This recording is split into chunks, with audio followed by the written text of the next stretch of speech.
Welcome to raise education.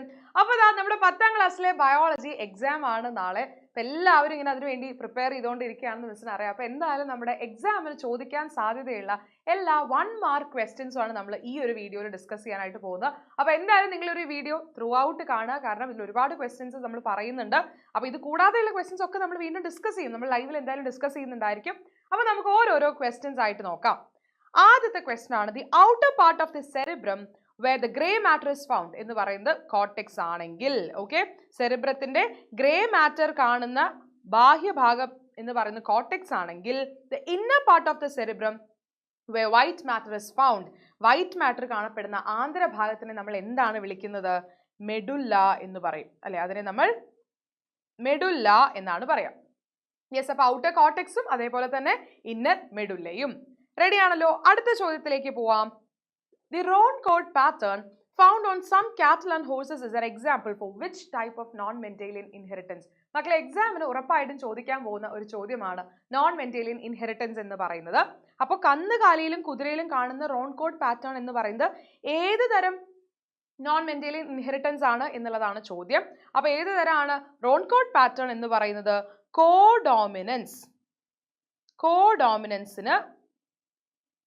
കോഡോമിനൻസിന് ഉദാഹരണമാണ്.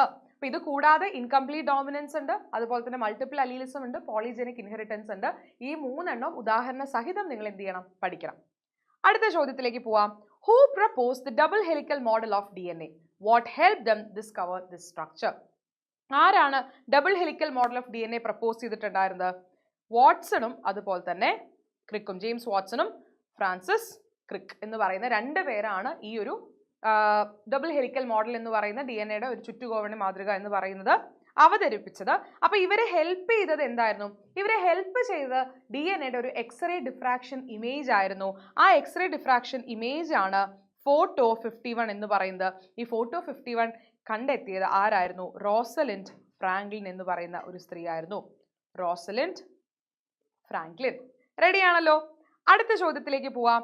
The hereditary factors identified by Mendel were later identified as. Mendel തിരിച്ചറിഞ്ഞ പാരമ്പര്യ ഘടകങ്ങൾ പിന്നീട് എന്താണെന്നാണ് തിരിച്ചറിഞ്ഞത് എന്നാണ് ചോദ്യം. അപ്പൊ മെൻഡലിന്റെ കാലത്ത് അദ്ദേഹം ഈ പറയുന്ന സാധനത്തിനെ ഫാക്ടേഴ്സ് എന്ന് വിളിച്ചു.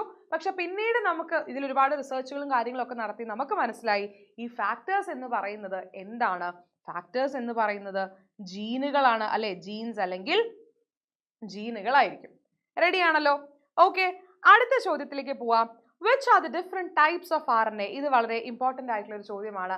ഏതൊക്കെയാണ് വിവിധ തരം RNA-കൾ എന്നാണ് ചോദ്യം. യെസ്, അതിനെ വിശദീകരിക്കാനായിട്ടും ചോദിക്കും, അല്ലെങ്കിൽ 1 മാർക്കിന് എന്താണെന്ന് മാത്രവും ചോദിക്കാനുള്ള സാധ്യതയുണ്ട്. അപ്പോൾ 3 RNA-കളാണ് നമുക്ക് പഠിക്കാനുള്ളത്. ഒന്ന് mRNA അഥവാ മെസ്സഞ്ചർ RNA ഉണ്ട്. ഇനി അതേപോലെ തന്നെ tRNA അഥവാ transfer RNA. Okay, transfer RNA ഉണ്ട്.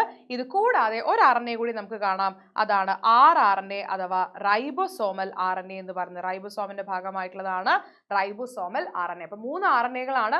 ഇവരുടെ 3 പേരുടെ ഫങ്ഷൻസ് അഥവാ ധർമ്മങ്ങൾ കൂടി പഠിക്കണം, അത് പരീക്ഷയ്ക്ക് ചോദിക്കും. റെഡി ആണല്ലോ?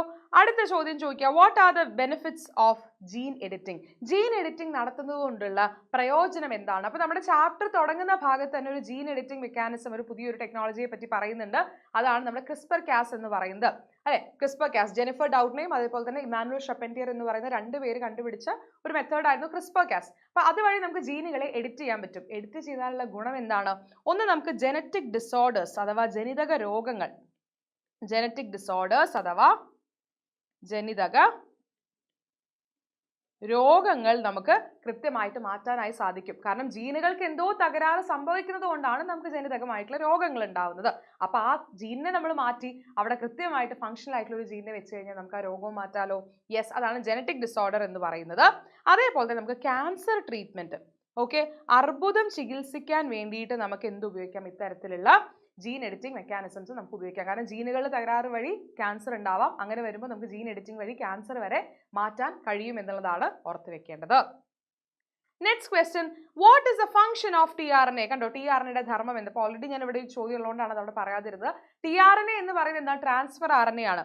ട്രാൻസ്ഫർ RNA എന്താ ചെയ്യുക? അമിനോ ആസിഡുകളെ ക്യാരി ചെയ്തുകൊണ്ട് it carries the amino acids to the ribosome. എങ്ങോട്ടെത്തും? റൈബോസോമിലേക്ക് എത്തും. നേരെ റൈബോസോമിലേക്കായിരിക്കും എത്തുന്നുണ്ടായിരിക്കുക. mRNA മെസ്സേജിനനുസരിച്ച്, mRNA അടങ്ങിയിരിക്കുന്ന മെസ്സഞ്ചർ RNA മെസ്സേജുകൾക്ക് അനുസരിച്ച് എന്ത് ചെയ്യും? tRNA അമിനോ ആസിഡിനെ ക്യാരി ചെയ്തിട്ട് എങ്ങോട്ടെത്തും? റൈബോസോമിലേക്ക് എത്തും.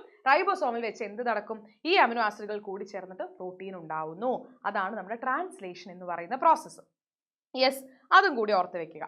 അടുത്ത ചോദ്യം, according to the dominant allele, the observable characteristics of an organism are called dash and the genetic constitution responsible for these characteristics are called genotype.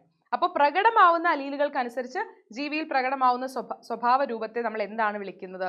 അതിന് കാരണമായ ജനിതക ഘടനയെ ജീനോടൈപ്പ് എന്നാണ് വിളിക്കുക. അപ്പോൾ മറ്റേതെന്തായിരിക്കും? ഈസി ആണല്ലോ, ഫീനോടൈപ്പ് അല്ലെ? മറ്റേതെന്തായിരിക്കും? ഫീനോടൈപ്പ് എന്നുള്ളതായിരിക്കും. Phenotype. Okay, next question, an example for fossils which are connecting links. ഇടനില ഫോസിലിന് ഉദാഹരണം ഏത് എന്നാണ് ചോദിച്ചിരിക്കുന്നത്. നമുക്ക് പഠിക്കാനുണ്ട് ആർക്കിയോപ്ടെറിക്സ് അല്ലെ? ആർക്കിയോപ്ടെറിക്സ് എന്ന് പറയുന്നതാണ് കണക്റ്റിംഗ് ലിങ്ക് ആയിട്ടുള്ള ഫോസിൽ എന്ന് പറയുന്നത്. ആർക്കിയോപ്ടെറിക്സ് ഒരു റെപ്റ്റൈലിന്റെയും ബേർഡിന്റെയും ഇടയിലുള്ള, അവരെ കണക്ട് ചെയ്യുന്ന ഒരു ലിങ്ക് ആയിട്ട്, ഒരു ഓർഗാനിസം ആയിട്ടാണ് നമ്മൾ ആർക്കിയോപ്ടെറിക്സിനെ കണക്കാക്കുന്നത്. അടുത്ത ചോദ്യം, where is cerebrospinal fluid found?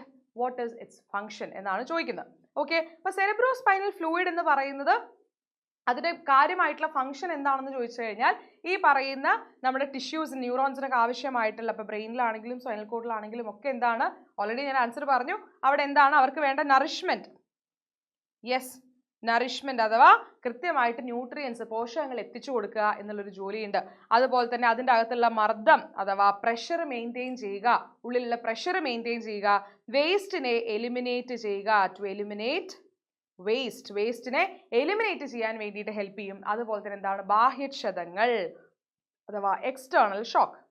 ബാഹ്യക്ഷതങ്ങൾ അഥവാ എക്സ്റ്റേണൽ ഷോക്കിൽ നിന്നും പ്രൊട്ടക്റ്റ് ചെയ്യാൻ, സംരക്ഷിക്കാൻ വേണ്ടിയിട്ടും ആര് ഹെൽപ്പ് ചെയ്യും? സെറിബ്രോസ്പൈനൽ ഫ്ലൂയിഡ് ഹെൽപ്പ് ചെയ്യും. ഓൾറെഡി ഞാൻ ആൻസർ പറഞ്ഞു, എന്നാൽ പോലും ഞാൻ നിങ്ങൾക്ക് കമന്റ് ചെയ്യാനായിട്ട് ഒരു ക്വസ്റ്റ്യൻ ചോദിക്കുകയാണ്. എവിടെയാണ് നമുക്ക് സെറിബ്രോസ്പൈനൽ ഫ്ലൂയിഡ് കാണാൻ പറ്റുന്നത്? ഏത് ഭാഗത്താണ് കൃത്യമായിട്ട് കാണാൻ പറ്റുന്നത് എന്നുള്ളത് നിങ്ങൾ ഈ വീഡിയോന്റെ താഴെ കമന്റ് ചെയ്യണം. അപ്പോൾ ഇത്രയും ക്വസ്റ്റ്യൻസ് ആണ് നമുക്ക് ഡിസ്കസ് ചെയ്യാനുള്ളത്. ഇതിൽ കൂടുതൽ ക്വസ്റ്റ്യൻസ് ഉറപ്പായിട്ട് നമ്മൾ ലൈവിൽ ഡിസ്കസ് ചെയ്യുന്നതായിരിക്കും. അപ്പോൾ എന്തായാലും നിങ്ങൾ എന്ത് ചെയ്യണം? ലൈവിലേക്ക് വരണം. ഈ വീഡിയോ യൂസ്ഫുൾ ആയെങ്കിൽ ലൈക്ക് ചെയ്യാൻ മറക്കരുത്. നിങ്ങളുടെ ഫ്രണ്ട്സിനൊക്കെ അയച്ചു കൊടുക്കുക, എല്ലാവർക്കും ഷെയർ ചെയ്യുക. ആൻഡ് കോണ്ടന്റ് വീഡിയോസും കാര്യങ്ങളും ഒക്കെ അപ്പ് ചെയ്യുന്നതിനനുസരിച്ച് നിങ്ങൾക്ക് അപ്ഡേറ്റ് കിട്ടണം. അതുകൊണ്ട് തന്നെ നമ്മുടെ ചാനൽ സബ്സ്ക്രൈബ് ചെയ്യാനും മറക്കരുത് കേട്ടോ. റെഡി? അപ്പോൾ അങ്ങനെയാണെങ്കിൽ നമുക്ക് അടുത്തൊരു വീഡിയോയിൽ കാണാം. ആൻസർ എഴുതാൻ മറക്കണ്ട. ബൈ.